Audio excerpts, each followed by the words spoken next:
Good afternoon, dear colleagues.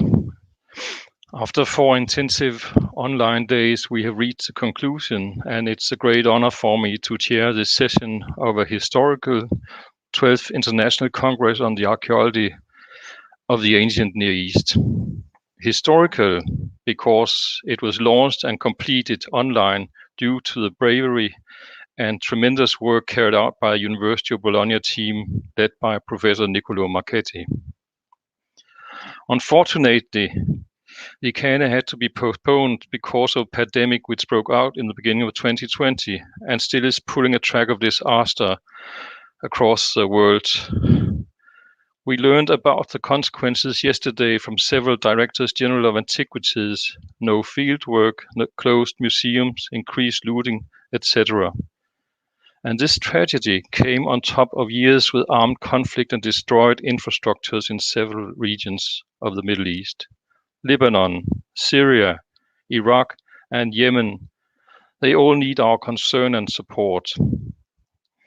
We are hopefully soon moving into a period of rehabilitation and peace. And here we are obliged to support our friends and colleagues in the Middle East who have been suffering and where heritage has been severely damaged. The fate of the Near Eastern heritage is the fate of world civilization history, or as expressed by Lina Kutifan, the director of Syrian World Heritage Sites Management at this ICAANE yesterday, we need the efforts of the whole world. So 3 years has passed since the 11th ICAANE held in Munich. In the concluding session, we normally remember colleagues that we lost. I'm very sad to announce that the number this time is so high due to the pandemic that it has not been possible. 3 colleagues who signed up with a contribution to this ICAANE, but unfortunately following contracted COVID-19 and died. By commemorating these 3 distinguished scholars and colleagues, we shall in the same time remember everyone who is not among us any longer. First, let's commemorate late Professor Michéle Casanova. It will be done by a video produced by Suzanne and Dibo, Research Associate at Laboratoire Archéologien Maison de l'Orient et de la Méditerranée, Lyon, France. Please show the video. Good afternoon. Michéle Casanova has passed away on December 22, 2020. We lost her for COVID-19. She had just been appointed as a professor at Sorbonne University, Paris 4. Michéle was well known as a specialist in the prestigious objects and their production and circulation from Afghanistan to the Mediterranean over 4 millennia, from the Chalcolithic to the Iron Age. Born in Nice on October 23, 1960, to parents who were also working in teaching and research, Michéle had a vocation for teaching.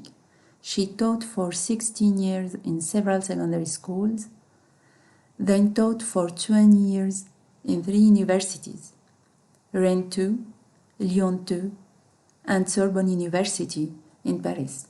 She was very passionate about intercultural exchanges, and for that reason, she specialized in long-distance trade, ancient crafts, and the prestigious stone objects. She made this passion the subject of her master and PhD studies. All were under the supervision of Professor Jean Liuhu, and she published 2 books about her research on alabaster in 1991 and lapis lazuli in 2013. Beside her academic valuable contribution, Michéle was also a field archaeologist. After an initial formation on some French sites, she joined Ronald Besenval Archaeological Mission at Sarzam in Tajikistan, a UNESCO World Heritage Site, where she expanded her field experience after working in that mission for 10 years. In 1999, she took the role of co-managing the mission with Professor Rezagov. In 2005, she went to Iran to lead the excavations on Shari Sorta site, joined with Professor Sajidi. Unfortunately, and due to some political reason, the site was closed. Then she continued her excavations in the Arax Valley in Iran from 2009 to 2011 with Professor Nobari, which also was closed to the same reasons. Never discouraged, she crossed the border to Azerbaijan to relaunch with Abuzar Al-Kibirov the exploration of the Lankaran Valley. The ecological mission was joined with a program to study and publish all the collections findings from the ancient excavations made by Jacques de Morgan and preserved in Saint-Germain-en-Laye Museum in France. The Lankaran Valley mission, which had just been finished for 4 years, aimed to document the occupation of the region during the transition from the Bronze Age to the beginning of the Iron Age, a pivotal period for cultural interactions between the Caucasus, Iran, and Anatolia. Other missions' goals were to gain a better understanding of fine art practice and to discover domestic architecture for that period, which is still unknown to date in that region. Among its most significant results, we must mention the discovery on the site of Mundiya one of 3 seized graves containing rich furniture and an engraved stele representing a warrior. The radiocarbon dates indicate that these graves were used over a long period between the 12th century and the 9th century BC. The restoration of a sword from one of the graves had also revealed completely new decorations insist on a gilded background on both sides of the blade. This iconographic repertoire is still until now unknown. Due to her interest in certain categories of furniture, Michéle had an important activity in the field of valorization. Alongside her close scientific collaboration with the Museum of National Archaeology, she had participated in designing and cataloging of several exhibitions in France and abroad.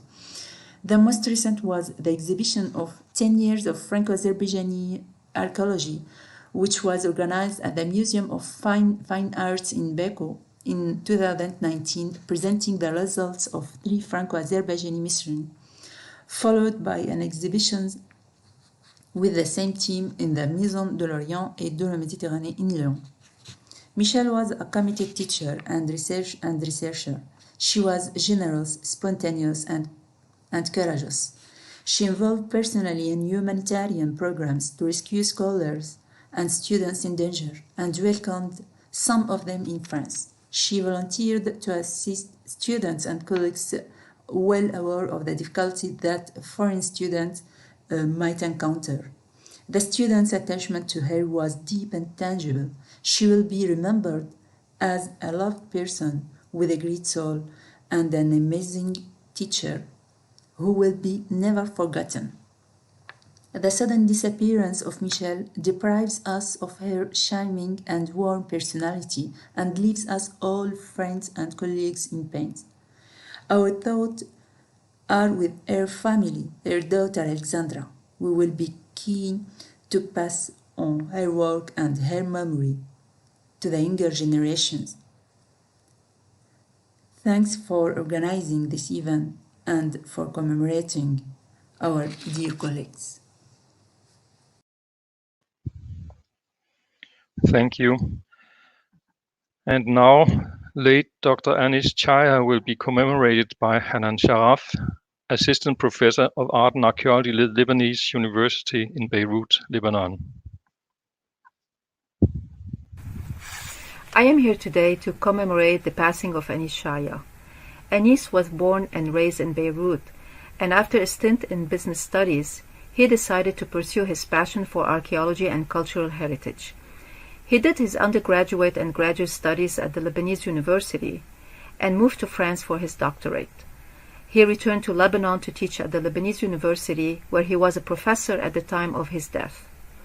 Not too many people know this, but Anis was a specialist of the Phoenician period and Iron Age pottery, with his work at Tal Arqa with his mentor, the late Jean-Paul Talman. However, After his appointment as regional director of the northern Lebanon at the Directorate General of Antiquities, he became fascinated with the Crusader castles of Tripoli and Byblos, and embarked on a PhD on military defensive structures from the medieval period in the county of Tripoli. His absolute expertise in this field led him to conduct several archaeological operations on medieval sites, and just a few days before his passing, he was finishing his excavation at the Tripoli castle, where his research allowed a new interpretation of the different buildings and phasings. But beyond field archaeology, where he was formidable, Anis was also a remarkable conservation specialist and a staunch advocate of the Lebanese cultural heritage. His passion for archaeology, his keen abilities of observation, and his unfaltering ethical standards made him one of the best defenders of Lebanese cultural heritage. He was a key player in major cultural ventures, whether in Lebanon or abroad. He collaborated with all national and international organizations, such as the DGA, UNESCO, World Bank, ICOM, ICOMOS, ASOR, and ARWA, to name a few. And until his death, he was still involved in many projects championing the protection and enhancement of the cultural heritage of Lebanon, from excavations to gaming projects to the rehabilitation of the old houses in Beirut after the August 4th blast. He had this uncanny visionary ability to preview every step in a project. So when he was involved on a job, everyone who worked with him knew that Anis had foreseen every step, every possible obstacle, and every solution to these hurdles. That's what made him an exceptional project director and consultant. Anis was also an untiring supporter of the Lebanese University, where he chaired until his death 5 committees that helped improve the curriculum in the art and archaeology concentration. He was a trusted and admired teacher and colleague. Those who knew Anis greatly appreciated his ethics. He was known to be an honest and forthright person, a straight shooter in some. He was strict in quote-unquote business, but always fair. He never engaged in manipulation, intrigues, or any other suspicious activities that unfortunately can be common currency in our field. On a personal note, I collaborated with Anis on many projects. We met at Arqa and struck an indefectible friendship. I knew from the beginning that I could trust him not only as a scientist, but also as a friend. And that trust never failed throughout all the years I knew him. I consider myself lucky to have had an ally and a friend in him. Anis, you told us several times that when you die, you would like your funeral to not be a time of mourning and sadness, but a joyful celebration of life. You wanted everyone to be dressed in red and revel in Lebanese red wine. So, my friend, today, I raise my glass to you and to your short but so extremely rich life.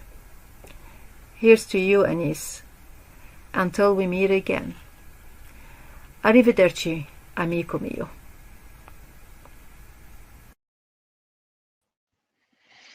Thank you very much.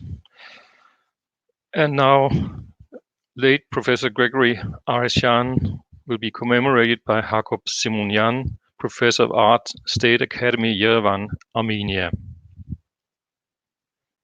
The great devotee of the Armenian archaeology. Our friendship with Gregory Areshyan has a long history of more than half a century. The academic years at the university turned into a walking activity. Gregory came from an intelligent family with noble root. His great-grandfather, General Areshyan, in 1915 was the commander of the 4th Armenian Volunteer Regiment. His grandfather's brother and grandfather both were doctors about whom the people used to tell legends. Today, one of the oldest hospitals in Yerevan bears the name of the Areshyan grandfather. For an early ages, he was given special education. Until the age of 4, the nun spoke to him only in French. Then they study in English. He was fluent in English and French, Russian and Armenian, and read literature published in almost all European languages. From an early age, Gregory participated in the excavation of the Boris Piatrovsky at Karmir-Blur. Late he became one of the beloved students of the great science. Gregory Areshyan was a walking encyclopedia. He knew all the archaeological monuments of Armenia well, and when visiting an historical site, could tell most interesting details relate these monuments. As a scientist with a wide outlook, he paid great attention to the personal training. He taught at Yerevan State University, found an archaeological research laboratory here, then became deputy director of the Institute of Archaeology at the Armenian Academy of Science, deputy head of the State Committee for the Protection of the Monuments, and one of first State Ministry of the Independent Republic of Armenia. In 1995, he moved to the United States, taught at a number of universities, was a professor at the UCLA University in Los Angeles. Here he found the Center of the Armenian Studies. Returned to his homeland, he taught at the American University of Armenia until the end of his life. He was able to organize his thought in a great way, present them with great rhetoric. Areshyan excavation a number of monuments, published hundreds of articles, but incomparable more were his unrealized plans about which he spoke with great enthusiasm. The loss of the great Areshyan is great and irreversible not only for the Armenian archaeology. We will remember him with longing and love.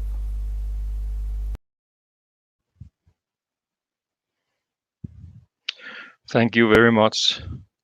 Commemorating these 3 persons, we also commemorate everyone else that we lost during the past 3 years.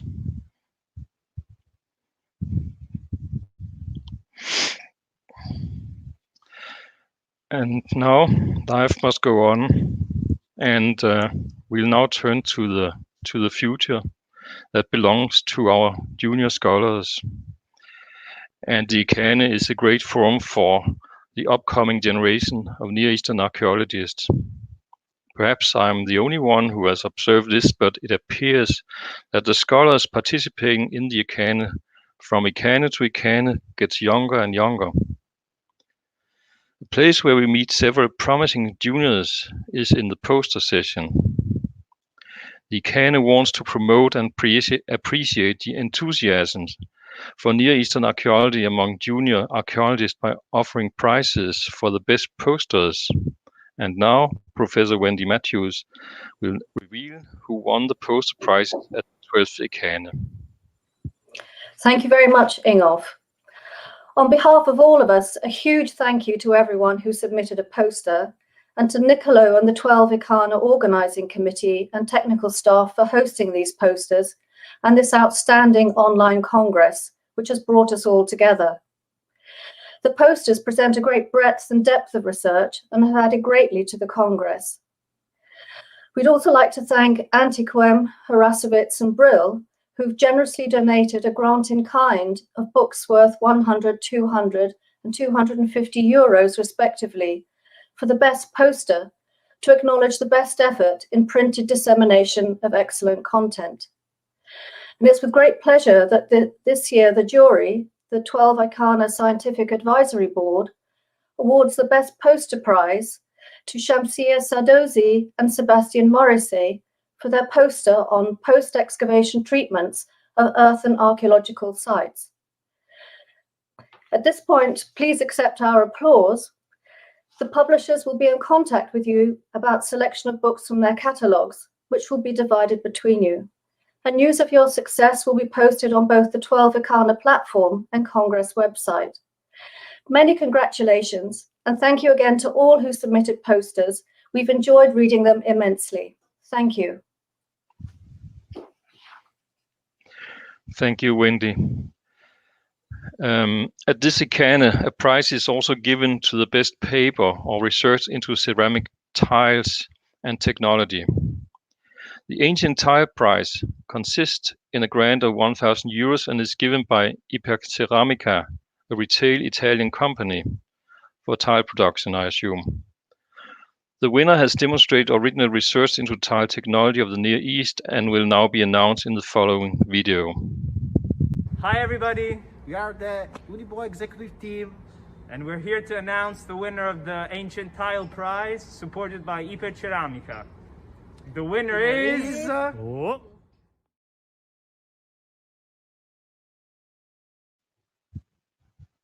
Okay, thank you and congratulations to all the winners of posters and ceramic tile prize. The week where we convened for the ICAANE is only the top of the iceberg. That means 10% of the workload for the organizers. Before the actual meeting, go months with fundraising, planning and preparation. And after the meeting goes years with editing the contribution for the publication. The ICAANE is very happy for collaborating with Harasowitz Verlag on publishing the proceedings of the ICAANE. We shall now hear about the state of art and will begin with the Munich ICAANE. Please, Professor Adelheid Otto. Hello. It's my pleasure to announce that the 2 volumes of the 11th ICAANE in Munich have appeared already last March, so March 2020. And as you know, we were a bit under stress because we had prepared the 2 volumes to be ready during the ICAANE 2020 in Bologna. So we assembled all the papers, 400 papers had been given on the individual sections. So we had 96 of these papers published in the first volume.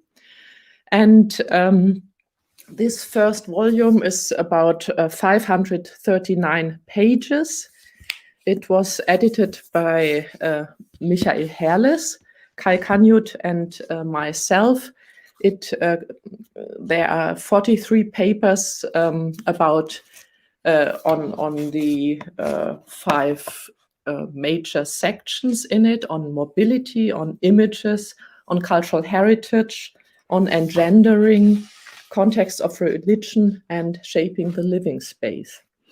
You can imagine that it's quite an effort to do this editing work, and I want to apologize to all the authors if there were some mistakes, minor mistakes in it. I'm deeply sorry about that. We tried not to do mistakes, but all the papers were double peer reviewed and then of course edited, language and so on. And I have to mention also Johannes Hechtel, BA student who did a large share of the layout work. Volume 2 then comprises the field reports, and there are 39 papers on field reports, and the second part is devoted on Islamic archaeology. This part was edited by Lorenz Kohn and Anja Heidenreich from Bamberg University, and these were 16 papers. In total, volume 2 is 677 pages. So, of course, we are very happy if you buy these very thick books. If you can't afford it or if it's too heavy, we sent the PDFs of the papers to all the authors. So if you are interested, please just contact them and ask them that they share your papers. They are also allowed to put the papers on the academia or other platforms, so that's not a problem. Harasowitz generously permitted that to us. I negotiated also with the Harrassowitz Publishing House, and I'm very happy to announce that they agreed in an open access publication. The ebook will be available from 2023 onwards, so before the next ICAANE will start. So until then, you have to contact the authors, but then all the results are publicly accessible, which is, of course, very, very important for our field, especially also for our colleagues in the Near East, to make the results of our research accessible to them. That's it. I want to thank the co-editors of the volumes and the publishing house. Thank you. Thank you, Adelheid.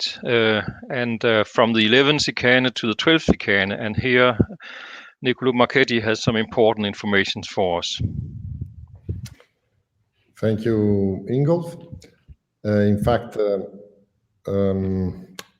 what Adelheid told us means a lot of work ahead, so we are a bit scared probably. We will send you in May the guidelines for the proceedings of this Congress, and we will ask you to send us your papers and materials by mid-November. We will start then the review process for papers, posters, and workshops. I mean, whatever was accepted with an abstract. Of course, if workshops will be published elsewhere, we would acknowledge if they let us know, which is perfectly fine. And we will have a peer review process, of course. We will also work closely with Harrassowitz for giving DOIs, for example, to each article. I mean, we will try to format, include, and disseminate your papers in all possible indexes. And we are very grateful to Harrassowitz for accepting a golden access publication for them, which is crucial. So 2023, with the open access also for the 11th ICAANE proceedings, we will witness a flow of information. So we thank you in advance for your cooperation and for producing with us the proceedings of this Congress. Thank you very much. Thank you, Nicolò. And now from the 12th ICAANE, we should go to the proceedings of the 13th ICAANE.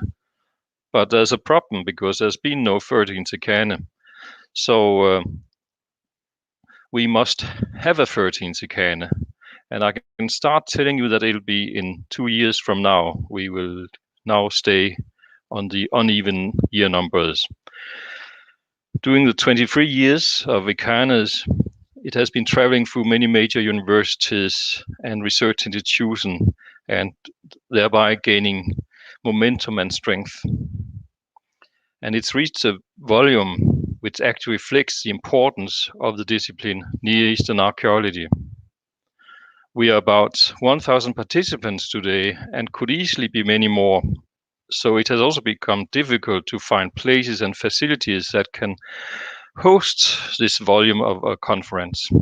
And that is one of the most important tasks for the International Scientific Committee, namely to secure the following venue of the ICAANE in order to maintain a necessary activity for our research and for the dissemination of our results. And therefore, I'd be very happy to receive letters of interest from any university or research institute that would be willing to host an ICAANE in the future. And I'll present it for the International Committee. We prefer to plan ICAANE at least 2 ICAANEs ahead, so the first possible cannot be before 2025, so it's a good time for planning. Because the 2023 venue has been decided and confirmed on a meeting held Wednesday evening by the committee. And the next slide will give you a hint of where it is. And if you would advance the slide, and if you're good at understanding these signs, you can see it's the University of Copenhagen, and that's now you also understand why I'm speaking to you now. What you just saw was not the final logo, so I had a lot of help from Bologna colleagues here to produce a logo that could be used today. But in the 13th of ICAANE, yeah, that's the logo. It's just a temporary logo. But next slide, please. In the 13th ICAANE, we shall promote a focus on sustainability and inclusion, not as main themes, but as meta themes. We want to show that Near Eastern archaeology can feed directly into the mainstream research into sustainability and to the sustainability development goals as formulated by United Nations. The archaeology of the ancient Near East is about the future. So I and my colleagues in Copenhagen and Denmark are looking forward to welcoming you in wonderful Copenhagen. Next slide, please. In the spring of 2023. In the meantime, keep up the great work and bring with you to Copenhagen new fascinating results, as you did to Bologna. Monday we begin the planning the 13th ICAANE, so please stay tuned. This slide, you see actually the main university. Oh, one back, slide back. Yeah, and in the middle you see the campus where for the sessions at the Faculty of Humanities, and in the right corner you see the what our department looks like in these moments. For 4 days we've been following sessions, papers, reading posters, having chats with friends and colleagues, all concerning our passion, the archaeology and heritage of the ancient Near East. And for many of us, it's been the first meeting with a structure called Hybrida.io. A strange but fascinating complex with several rooms of various sizes and with different content. From large aulas where many scholars have attended the presentation of exciting new discoveries to smaller labs where extremely advanced specialized research was discussed. From a Near Eastern point of view, this structure, Hybrida.io, has taken a palatial dimension and splendor. University of Bologna has created a new research historical monument, the 12th ICAANE, through the Hybrida.io. This new format of the ICAANE has offered new opportunities. The recording of session has solved a returning problem for the ICAANE, the many parallel sessions.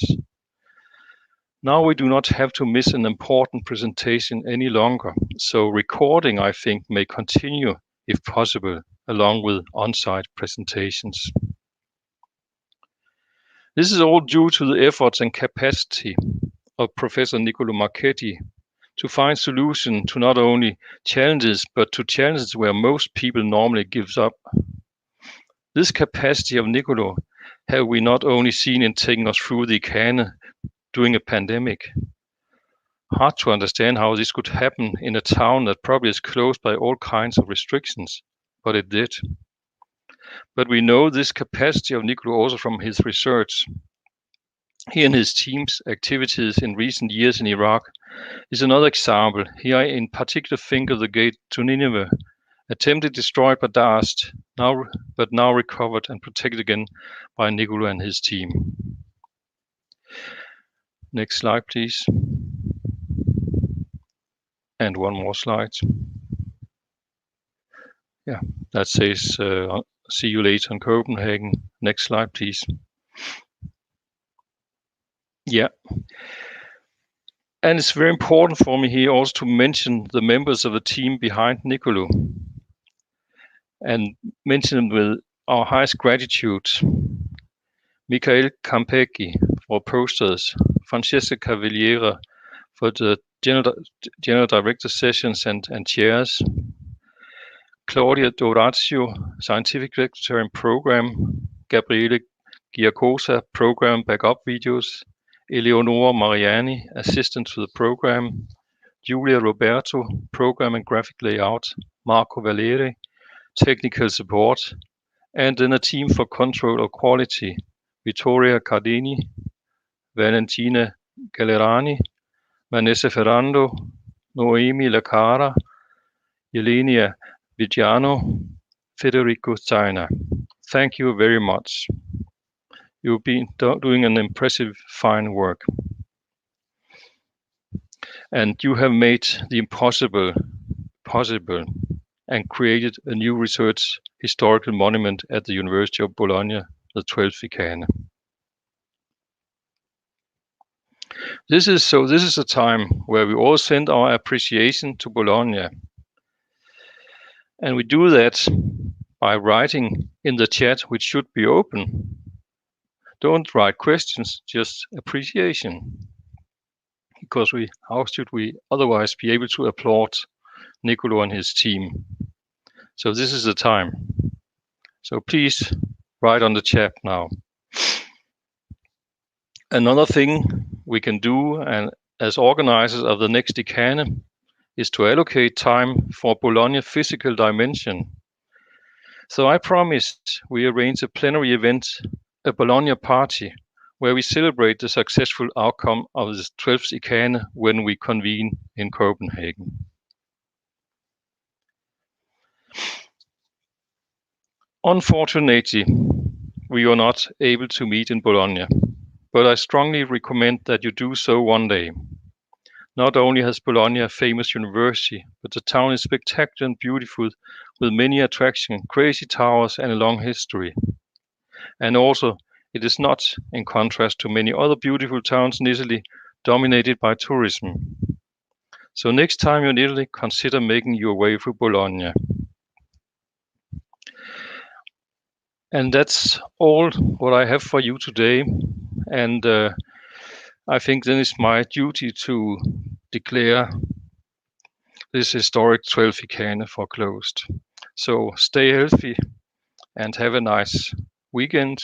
Arrivederci.